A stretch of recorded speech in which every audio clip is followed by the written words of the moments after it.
This news is co-sponsored by Shiv Shankar Ayurvedic Clinic. Jail में नहीं रहा खाकी का खौफ, जेल में अपराधियों को मिल रहा मादक पदार्थ। तस्कर बने जेल कर्मी, कैदियों को जेल कर्मी पहुंचाते हैं मादक पदार्थ। चार्जशीट के सहारे जेल में पहुंच रही एमडी गांजा, जेल कर्मचारियों द्वारा पहुंचाया जाता है मादक पदार्थ। जेल से पेशी के लिए कोर्ट जाने पर मुलाकात के लिए आने वाले परिजन पहुंचाते हैं मादक पदार्थ। बाथरूम में अपराधी को परिजन देते हैं मादक पदार्थ। जेल कर्मचारियों की 60 गार्ड से आरोपी जेल में लेकर पहुंचते हैं मादक पदार्थ। महाराष्ट्र की उपराजधानी नागपुर की सेंट्रल जेल अब समूचे राज्य में चर्चित हो चुकी है। जेल में विगत कई दिनों से लगातार अय्याशी के सामान मिलने से लोग ये सवाल दागने लगे हैं कि साहब ये जेल है या नशे का अड्डा। जेल में गांजा, बीड़ी, सिगरेट, तंबाकू सब तो आसानी से मिल रहा है, तो फिर इसे जेल कैसे कहा जा सकता है? अब सवाल ये है कि यहाँ नशीली सामग्री कौन पहुँचाता है?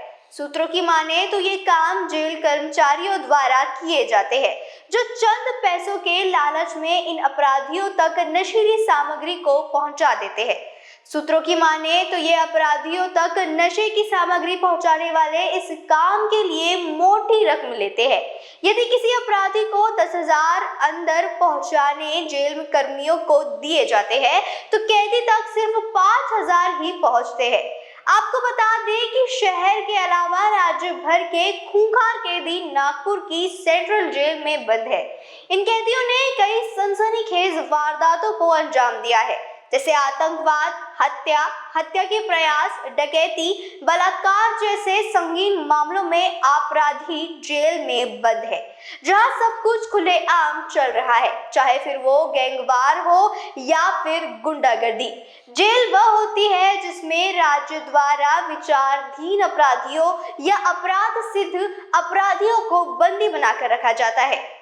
कारागृह में अपराधियों को अनेक प्रकार की स्वतंत्रताओं से वंचित रखा जाता है, लेकिन नागपुर के सेंट्रल जेल में सब कुछ राम भरोसे चल रहा है, जहां मादक पदार्थ आसानी से पहुंच जाते हैं, जबकि जेल में अपराधियों के साथ ऐसा बर्ताव होना चाहिए कि अपराध को अंजाम देने वालों की रूह कांप जाए और भविष्य में किसी भी आपराधिक गतिविधियों में शामिल ना हो सके। लेकिन दुर्भाग्य से नागपुर की सेंट्रल जेल में बंद कैदियों को मोबाइल से लेकर अन्य सभी जरूरी सुविधाएं पैसे वसूल कर उपलब्ध कराए जाने से अब कैदी नागपुर जेल को आरामगाह समझने लगे हैं।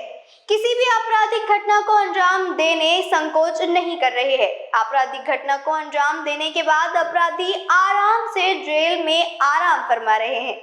यहाँ मिलने वाली सुविधाएं उन्हें घर जैसी लगती है, जिसके चलते अब अपराधियों को किसी का भय नहीं है। जेल कैदियों के सुधार का भी केंद्र माना जाता है, लेकिन नागपुर की सेंट्रल जेल में सब कुछ अलग ही है। एक प्रकार से ये कह सकते हैं कि कुख्यात अपराधियों के लिए आराम फरमाने की जगह नागपुर की सेंट्रल जेल बन गई है। बहरहाल देखना ये होगा कि जेल प्रशासन जेल की सुरक्षा व्यवस्था को लेकर क्या इंतजाम करेगा। जेल में जब आरोपी मजिस्ट्रियल कस्टडी से वापस जेल में लेकर आते हैं एस्कॉर्ट पुलिस, तभी उनको हॉल में, वेटिंग हॉल में रुकाया जाता है। तो वेटिंग हॉल में दो मतलब अलग अलग गुने के जो आरोपी थे उनका आपस में झगड़ा हुआ था और रजत पाली नाम के एक्यूज्ड को इरफान नाम के व्यक्ति और उनके साथीदार के जो गैंग जो अरेस्ट थी मौका में, उन लोगों ने उनकी पिटाई की। इस तरह से पुलिस धंधोली में एनसी रजिस्टर हुई है।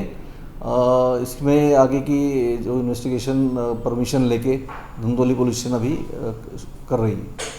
क्या आपके हार्ट में ब्लॉकेजेस हैं पर बाईपास सर्जरी से डर लग रहा है? Don't worry, Mugdha EECP and heart care centre लेकर आए हैं आपके लिए US FDA approved EECP treatment, जिससे 80 से 90% हार्ट ब्लॉकेजेस को क्लियर किया जाता है और बाईपास एवं एंजियोप्लास्टी जैसी सर्जरी को टाला जा सकता है। अधिक जानकारी के लिए आज ही विजिट करें Mugdha EECP and heart care centre, Utkarsh Umang apartment near mount caramel school, Ajni square, Nagpur.